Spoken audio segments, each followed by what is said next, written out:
Ils ont ordonné à la femme noire de nettoyer les toilettes pendant que des collègues riaient et que des superviseurs affichaient des sourires narquois. Elle est restée silencieuse, stable, observant la cruauté se donner en spectacle. Chaque ordre resserrait le nœud qu'il ne voyait pas. La pièce sentait le pouvoir mal utilisé et la confiance imméritée. Ce qu'aucun d'eux ne réalisait, c'est que la femme qui encaissait leurs insultes contrôlait les promotions, les salaires et les avenirs. Lorsque la vérité exploserait, les rires se figeraient, l'autorité imploserait et des carrières prendraient une fin publiquement. Ce n'était pas un malentendu, c'était un test et ils étaient en train de l'échouer, en temps réel, avant que les conséquences n'arrivent rapidement. L'entrepôt s'anima avant le lever du soleil. Machine bourdonnante, pas résonnant, voix imprudente, trop à l'aise. Les employés dérivaient vers la salle de pause portant fatigue et routine. Les rires rebondissaient sur les tables tachées. L'autorité semblait décontractée ici, incontrôlée. C'était exactement pour cela que Nia Caldwell avait choisi ce matin-là. Elle entra discrètement, sans annonce, non reconnue, sa présence délibérée et contenue. Elle ne se présenta pas. Elle observa. Pendant des mois, des plaintes anonymes s'étaient empilées sur son bureau. Des rapports d'humiliation, d'abus verbaux, de menaces déguisées en management. Nia ne croyait pas aux vérités de seconde main. Elle croyait au fait d'en être témoin. Alors elle se tint près de la machine à café, écoutant, regardant comment le pouvoir se comportait quand il pensait que personne d'important ne regardait. Les portes de la salle de pause claquèrent. Brenda Knox, la superviseure de l'atelier, entra d'un pas assuré, avec une voix qui exigeait l'attention. Les ordres la suivaient comme des débris. Elle aboyait des instructions, se moquait des retards et riait quand les travailleurs tressaillaient. Sa confiance venait d'années sans être remise en question. Elle balaya la pièce du regard et s'arrêta sur Nia. « Et toi ?» lança Brenda en pointant du doigt. « Pourquoi tu restes planté là ? Les toilettes sont immondes, prends le matériel et dépêche-toi. » La pièce se tut, puis des ricanements ondulèrent. Nia soutint son regard calmement. « Je ne suis pas affectée à ça. » Brenda ricana. « Tout le monde est affecté quand je le dis. Ne fais pas la maligne. »« Je ne refuse pas le travail, » répondit Nia d'une voix égale. « Je demande pourquoi vous me parlez ainsi. » Cette question irrita Brenda plus que la défiance. « Parce que je peux, dit-elle. Parce que cet endroit fonctionne à la discipline. Et tu as l'air de quelqu'un qui a besoin qu'on le lui rappelle. » Quelques employés se décalèrent, mal à l'aise. Un homme plus âgé marmonna, ça suffit. Brenda le fit taire d'un regard, reste dans ton couloir. Nia sentit la pièce se contracter.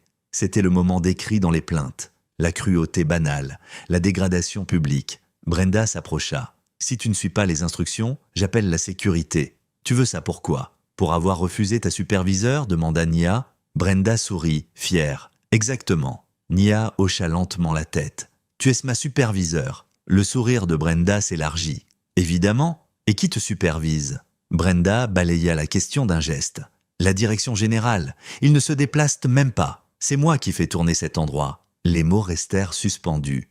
Ils étaient plus que de l'arrogance. C'était un aveu. La porte s'ouvrit de nouveau. Martin Hale, le directeur régional des opérations, entra en hâte, pâle, et s'arrêta net en voyant Nia. « Mademoiselle Caldwell » balbutia-t-il. La pièce se figea. Brenda fronça les sourcils. « Mademoiselle qui ?» Nia s'avança. Nia Caldwell, fondatrice et PDG. Le son disparut. Une tasse glissa de mains tremblantes. Quelqu'un inspira brusquement. La posture de Brenda s'effondra comme si la gravité avait doublé. « Ce n'est pas drôle, murmura-t-elle. Ce n'est pas une blague, dit Martin doucement. Le visage de Brenda se vida. Tu possèdes cette installation ?» Nia termina. « Oui. » Le silence devint suffocant. Nia ne haussa pas la voix. « Tu m'as ordonné de nettoyer les toilettes. Tu t'es moqué de moi. Tu m'as menacé avec la sécurité. Explique pourquoi. » Brenda trébucha sur des mots qui ne venaient pas. Martin tenta d'intervenir. Elle ne savait pas qui vous étiez. Nia se tourna lentement. « Donc, le respect dépend du statut. » Martin ne répondit pas. Nia continua. « Brenda Knox parle-tu ainsi à tous les employés ? Je faisais juste appliquer les standards, plaida Brenda. C'est un malentendu. J'ai tout enregistré, dit Nia calmement. Brenda chancela. Nia se tourna vers la salle. Quelqu'un d'autre veut parler ? Des mains se levèrent aussitôt. Les voix se libérèrent. Des histoires affluèrent. Des insultes quotidiennes. Des dossiers jetés au visage. Des menaces pour avoir posé des questions. Des moqueries sur les accents.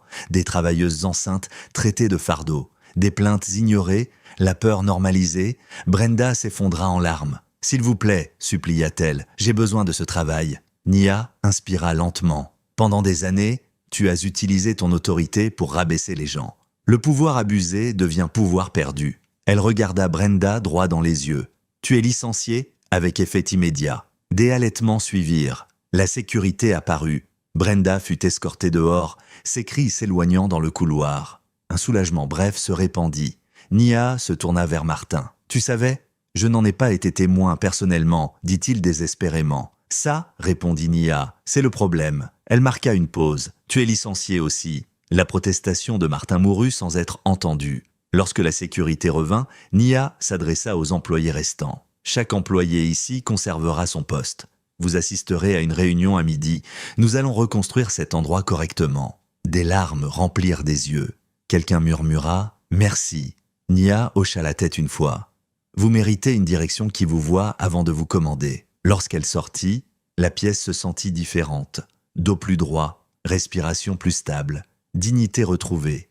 Et derrière elle, l'écho de l'arrogance incontrôlée tomba enfin dans le silence.